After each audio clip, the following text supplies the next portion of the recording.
I don't care who you are, life is going to knock you down. Listen to me, many of you right now, life's got you up against the rope, and you got to do me a favor. Like, you can't give up, you can't give in. Pain is temporary. Pain is your friend. Pain is going to take you to the next level. When you going through pain, I know what you feeling. I know exactly, because I've been there, I've done that, but you got to work through it.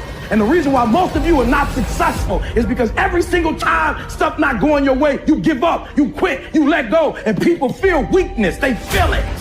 You can feel when somebody's not committed, when they're not all in, when they're not dedicated. And there's another level you get to when you go all in. Winners win and losers lose. And if you create a culture of losing, if you keep being a victim, if you keep letting losing happen to you, if you keep letting people do you and treat you any kind of way, it's going to become a culture. And so here's what I say to you. There are going to be times that you're going to be wondering, why should I keep showing up and working my business? Why should I keep at it? Why should I keep showing up to the conventions? Why should I keep picking up the phones and making the phone calls? Why should I keep fighting for my goals and fighting for my dreams? And what I want to remind you is that you got to show up for your life regardless of the circumstances. You got to show up in spite of the naysayers. You got to show up in spite of the conversation going on in your mind. You got to show up for your life. Because if you don't, nobody else will. If you want unreasonable results in your life, you've got to be willing to be unreasonable. Part of being unreasonable, you don't judge according to appearances. Part of being unreasonable, you can see it because you believe it. You must have the faith to call forth those things that be not as though they were. You've got to decide, I deserve this, and I'm going to have it. You've got to say yes to your life. You've got to say yes. Yes to my dreams. Yes to me. Yes, I can make it. Yes, I can. Doesn't matter how many failures I've made. Doesn't matter how many mistakes I've endured. Doesn't matter about my defeats. Doesn't matter about what I've done. Yes, yes. I don't care about the fact I'm in a hole now. Doesn't matter about where I am. The last chapter to my life has not been written yet. If you judge me now, you'll judge me prematurely. I'm still in the process of transforming my life. I'm still in the process of becoming. Yes.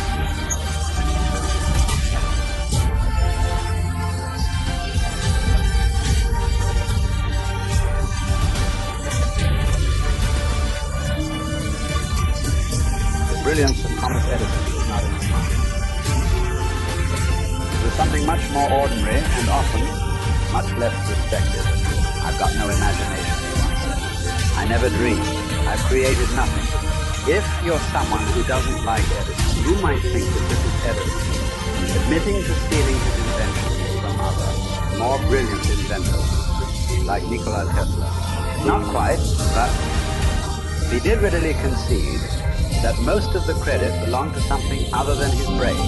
The genius hangs around his laboratory day and night. If anything happens, he's there to catch it. If he wasn't, it might happen just the same. Only it would never be his. What he's talking about is showing up. The incredible, underrated power of clocking in every day, putting your ass in the seat, and the luck this seems to inevitably produce. Edison lived in his laboratory and never missed a day. Like Gehrig, even when he was sick, when he was tired, or when visited by tragedy or disaster. The modern conveniences we can trace to his lab, then, owe far more to his body than his brain, to the compounding power of consistency rather than sheer brilliance.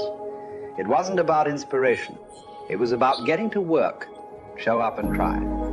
Get on the treadmill, pick up the violin, script out some scenes, reach out to some clients, read some reports, lift a couple weights, jog 1 mile, cross one thing off the to-do list, chase down a lead. It doesn't matter what it is. All aspects of our life benefit from this circumscribed kind of discipline. Just as long as you do something every day, that is the important thing. Show up. When you're tired, when you don't have to, even if you have an excuse, even if you're busy, even if you won't get recognized for it, even if it's been kicking your ass lately, Once something is done, you can build on it. Once you get started, momentum can grow. When you show up, you can get lucky. Is this still hard? Yes. But the good news is that because it's hard, most people don't do it. They don't show up. They can't even do one tiny thing a day. So yes, you're alone out there on the track in the rain. You're the only one responding on Christmas. But having the lead is, by definition, a little lonely. This is also why it's quiet in the morning. You have the opportunities all to yourself. Don't worry about setting any records. Just report for duty. No excuses. And here's the irony. This is also a way to break records. Consistency is a superpower. Day to day, willpower is incredibly rare. Lo Gehrig was a solid position player and a good hitter. But his success really was rooted in the fact that he didn't miss many days of work. It's quite likely that had he continued at his normal pace and not been stricken with ALS, that he would have put up career numbers that surpassed Babe Ruth. Gehrig wasn't just able to show up despite injuries and fatigue. He also had to push through ennui, doubt, and just plain not feeling it. He had slumps like we all do, but he also understood what they meant. As a minor leaguer, he had struggled at the plate and thought about quitting. The Yankees' owner sent down a scout to walk Gehrig through the very basic math of a batting average. A good hitter hits 300, and hitting 350 is terrific. Hitting 400 is almost unheard of. What does that translate to? Missing on 6 tries out of 10. A hitter can also go days, weeks without touching the ball. That's what the scout told him. The most important thing a young ball player can learn is that he can't be good every day. You don't have to always be amazing. You do always have to show up.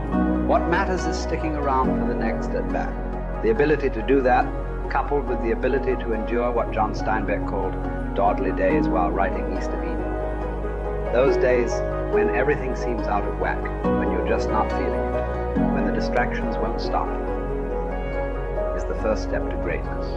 Literally. You cannot be great without the self-discipline to do that. One thing a day adds up. Each day adds up. But the numbers are only interesting if they accumulate in large quantities. You guys that are just getting started, you're not going to start right here. You're going to start down there. Probably in another city, another town. I grew up in Lake Charles, Louisiana, no money, raised by a single mother. I was in debt at 25 years old. First thing that I had to do in my life was not learn a new skill. First thing I had to do to get my life moving in the right direction was self-development. It is vital. It was vital for me that I improved myself and I could start depending upon me. I had to show up every day with some rituals, some disciplines, and start getting myself to trust me, not trust others, but trust myself to do the right thing every day. One of the things that I started doing was beating the sun up every morning. I'm going to beat that sun up every morning so that I have the discipline and the control over my life. So I knew, hey, before that thing pops, I'm going to pop. I'm going to get out of bed, depend on myself, get up at the same time every day. And for me, that time, regardless of where I was beat that sun up. No matter where I am, I'm going to beat that thing up. So it gives me a sense of control over my own life. Second thing, I had to start cleaning up my life and my friends and my environment. When I was younger, between 15 and 25, I was doing crazy stuff in my life. Wasting my weekends. I have the saying, weekends are for the weak. I was drinking, fooling around with a bunch of bad things, bad people. At 25 years old, I cleaned it all up. Quit going to those places. Quit hanging out with people that did not have ethics and discipline in their life. I wanted to build something in my life. I wanted to become someone. And to do that, to become someone in the eyes of the world, just beating that sun up every morning gives me the sense of accomplishment, that I did what I said I was going to do, that I woke up when I said I would wake up, and I start building respect for myself, start believing in myself so that I can go out into the world. And maybe today when I go into this meeting that I'm dressed for, they'll believe in me as much as I believe in me, and that'll show up in a contract, a deal, maybe even some money.